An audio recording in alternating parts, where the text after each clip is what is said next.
मीर बलाज कत्ल केस को काफ़ी दिन गुजर चुके हैं और उसके ऊपर अभी तक जो मुख्तलिफ ज़राए और सोशल मीडिया इसके ऊपर अभी तक डिस्कस कर रहा है, जबकि पुलिस की जानिब से इसके ऊपर जो 6 मुख्तलिफ टीमें बनाई गई थी उसमें भी इन्होंने एक बड़ी तब्दीली की है कि जो DIG इन्वेस्टिगेशन थे वो उन्हें हटाकर DIG CID लगा दिया गया, और जबकि जो CID के DIG से मलक लियाकत उन्हें हटाकर DIG एस्टेब्लिशमेंट 2 लगा दिया गया। उसके बाद ये जो तफ्तीश है उसमें बहुत सारी जो नई आने वाली जो इन्वेस्टिगेशन थी उसमें पुलिस का ये कहना है कि जो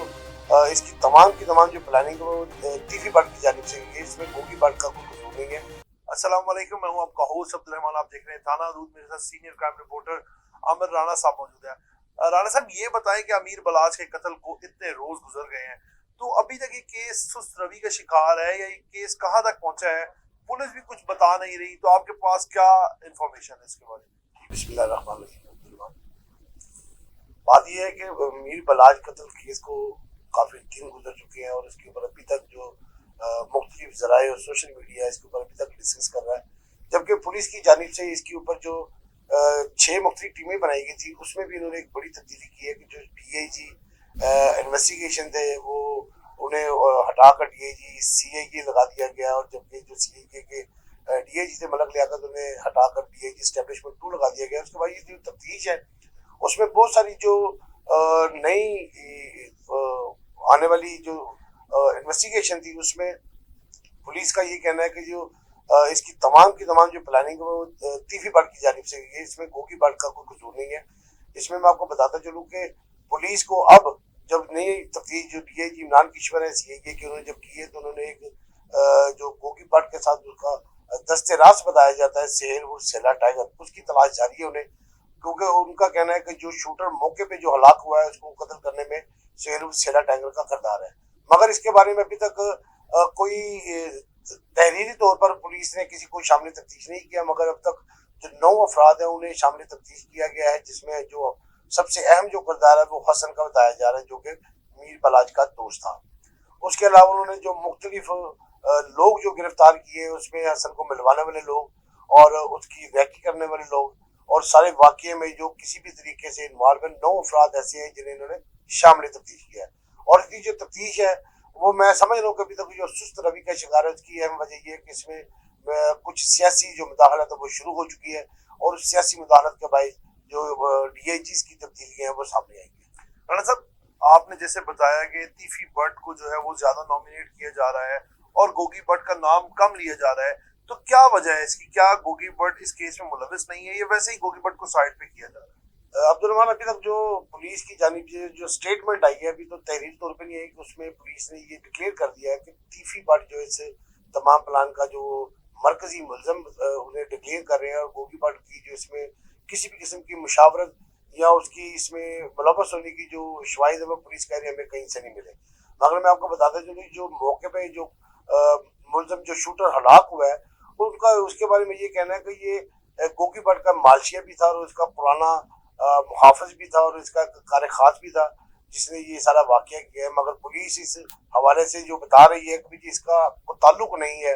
गोगी बट का, ये समझ से अभी तक बाहर है। मगर अभी ये तहकीकात जो मुकम्मल नहीं हुई, पुलिस का ये कहना है कि इसमें जो सेला टाइगर है जो इसका गोगी बट का दस्ते राज बताया जाता है कि उसकी जो इन्वॉल्वमेंट है या उसको जो तलाश करने इसमें भी गोगी बट की जो इन्वॉल्वमेंट है वो नजर आ रही है। मगर अभी तक जो इब्तदाई पुलिस की जो नई जो तहकीकात टीम की जानिब से जो तफ्तीश की गई है उसमें ये बताया जा रहा है कि गोगी का इसमें कोई ताल्लुक नहीं है। राणा साहब, वैसे आपने देखा है कि डिजिटल का आजकल दौर है, डिजिटल प्लेटफॉर्म पे हर बंदे ने अपनी एक 1.5 इंच की मस्जिद तैयार की हुई है और तरह तरह की इस केस से रिलेटेड बातें की जाती हैं जो कि हकीकत पे मबनी पर नहीं होती, मतलब कि मन गढ़ंत कहानी आप कह लें वो सुनाई जाती हैं। आप 90s के दौर से क्राइम रिपोर्टिंग करते आए हैं और एक सीनियर क्राइम रिपोर्टर भी हैं, तो राणा साहब आपको क्या पता है कि ये दुश्मनी का आगाज कहाँ से हुआ है और ये दुश्मनी शुरू कैसे हुई, और अब बलाज के बाद क्या ये दुश्मनी सुलह में तब्दील होगी या और खराब होगी? अब्दुल रहमान, जो इनकी इब्तदाई दुश्मनी है वो 92 से चल रही है। कहने वालों का कहना है कि जो गोगी बाट और तीफी बाट ये किसी किस्म की शोहरत नहीं रखते थे, मुझे इनका जो नाम है 94 के बाद आया है। مگر اس سے پہلے امیر الدین جو بلا ٹرکا والا ہے اس کا ایک نامور کچھ ٹرانسپورٹر تھا اور اس کے علاوہ ایک ڈیرے دار تھا. اور ڈیرے دار سے پہلے اس نے اپنے جو ڈیرے میں وہ کھاڑے بنائے ہوئے تھے جہاں پہ فن پہلوانی سے شوق رکھنے والے افراد جو وہ آتے تھے. مگر فن پہلوانی جیسے ہی ختم ہوتی گئی وہ جو کھاڑے تھے وہ ڈیروں میں تبدیل ہوئے اور ڈیروں کو چلانے کے لیے جو وسائل تھے وہ ان کو انہوں نے غلط طریقے سے بنانا شروع کر دیا. مثلا اس میں جوا ہونا شروع ہو گیا, اس میں جو دوسرے شہروں سے اشتہاری تھے وہ آنا شروع ہو گئے. وہ ایک باقاعدہ طور پر بھتہ دیتے تھے ادھر رہنے کا, جن کو باقاعدہ طور پر ڈیرے دار شیلٹر دیتے تھے. 92 میں بتایا جاتا ہے کہ 92 میں لوہاری تھانے میں ایک ایف آئی آر ہوئی تھی جس میں حنیفہ اور شفیقہ بابا جو ہیں اور اس کے علاوہ 2 ملزمان اور تھے اور 5 ٹیپو ٹرکا والا عارف امیر ٹیپو ٹرکا والا تھا, جن کے اوپر ایک گینگ ریپ کا اور ایک خاتون کو حاملہ خاتون کو قتل کرنے کی ایف آئی آر ہوئی تھی. اور اس ایف آئی آر میں امیر الدین بلا ٹرکا والے نے اپنے بیٹے عارف امیر ٹیپو ٹرکا والے کو بینکاک بھجوا دیا اور پولیس سے مبینہ طور پر ساز باز کر کے ٹیپو کو اس مقدمے سے نکلوا دیا, جس کا حنیفہ اور شفیقہ کو رنج تھا کہ ان کا کہنا تھا کہ اپنے بیٹے کو اس نے بلے ٹرکا والے نے نکلوا دیا ہے اور ہمیں پھنسا دیا ہے. اس پر انہوں نے مختلف طریقوں سے دھمکیاں دینی شروع کی اور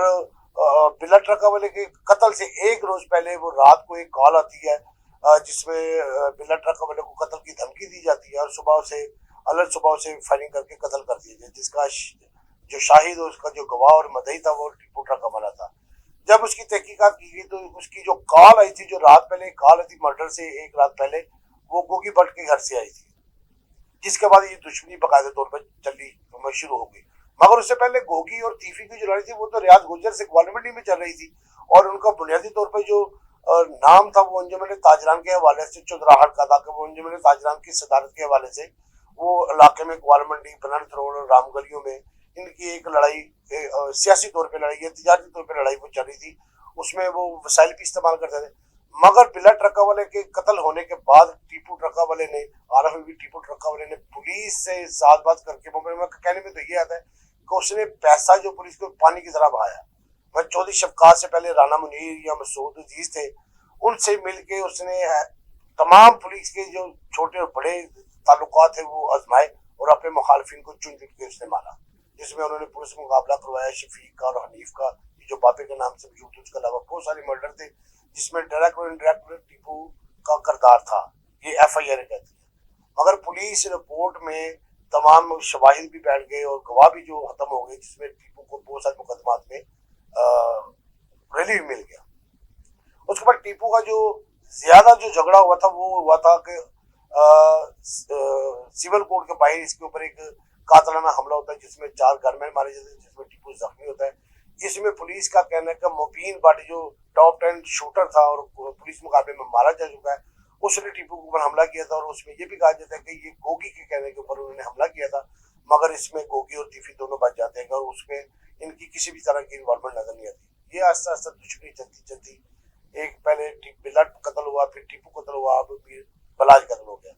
کہنے میں یہ سننے میں اور کہنے میں یہ دیکھا جا رہا ہے کہ جو میر بلاج کی والدہ ہے وہ کہتی, وہ اس کا کہنا ہے کہ پہلے تو میں نے لوگ سے باہر چلے جانا تھا اپنے بچوں کو لے کر, اب میں ہر حال میں یہ بدلہ لوں گی اپنے بیٹے کے ناحق قتل کا ضرور بدلہ لوں گی. اس میں جو اس کے دونوں اور بیٹے ہیں اس نے ان کے اوپر ہر طرح کی وہ پابندی لگا دی ہے, وہ کسی بھی پبلک میں نہیں جائیں گے اور اپنے بھائی کے قتل کا بدلہ کسی نہ کسی طریقے سے لیں گے, یا قانونی طور پر یا خود.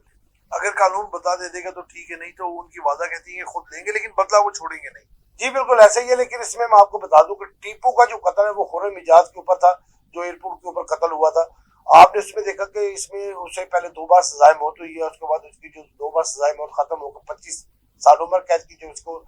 سزا میں تبدیل ہوگی. اب وہ خرم اجاز نے اپنی بربریت کی ایک اپیل دائر کر رکھی ہے, مگر میں سمجھتا ہوں کہ سارے واقعے میں میر بلاج کے قتل کے بعد جو سب سے زیادہ فائدہ ہوگا وہ خرم کو ہوگا جو ٹیپو کا قاتل ہے. اور میں سمجھتا ہوں کہ بلاج نے قانونی طور پر اپنی جنگ پوری لڑی ہے, اپنے باپ کے قتل کی پوری جنگ لڑی ہے اور اس جنگ میں اس نے کافی حد تک کامیابی بھی حاصل کی اور اس کا قانون کے اوپر عدالتوں کے اوپر